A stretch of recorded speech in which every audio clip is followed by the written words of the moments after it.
I went in search of Black history.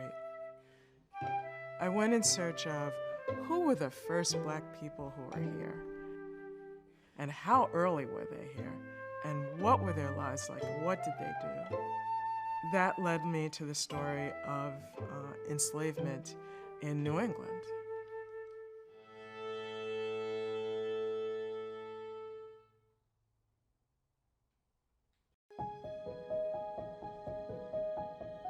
Maybe 5 years ago, I was walking around downtown New Haven one summer afternoon, and it occurred to me that there was very little that told me, or in the built environment that showed me, that it was once a colonial era city. I made a list of the oldest houses in and around New Haven, and it turned out that the Party Morris house was towards the top of the list. And in the course of that research, there's a book about the history of East Haven that tells us that the Morris family enslaved Pink and Keju and a group of other folks during the time of the American Revolution. I found the inventory, his probate inventory. And on the probate inventory, it mentions things like 3 cows, 5 horses, 2 barns, 1 enslaved Negro woman, and 1 Indian boy. Enslaved people were considered property. That's one of the major differences between indenture and enslavement. Indenture, you are a servant for a period of time. Enslavement, slavery, you are the person's property, like a cow or a horse. Slavery in New England has been intentionally erased, the history of slavery in New England. If you think about cemeteries and where you see some of the burials of the enslaved, they usually don't say slave of, they say servant of. And so the story we tell is this is family slavery. This person was a member of the family. They helped to support the household.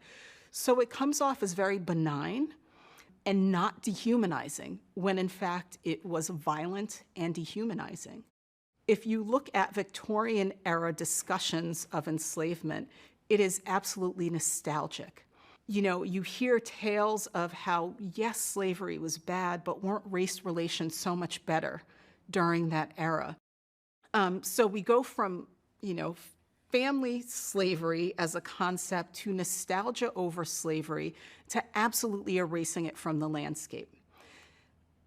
But in doing that, not only are you erasing this very complex history, you're also erasing a lot of the achievements and a lot of the structure that was built by the enslaved in New England, a lot of the wealth that was generated by the enslaved in New England. But it was very, very purposeful, the erasing of that history, because we're the North, not the South. We're not enslavers. You do hear in older histories of Connecticut, to the extent they even mention slavery, that it was more benign. Historians in the past were just trying to make us feel a little better about ourselves, and by that I mean us white people, about our history.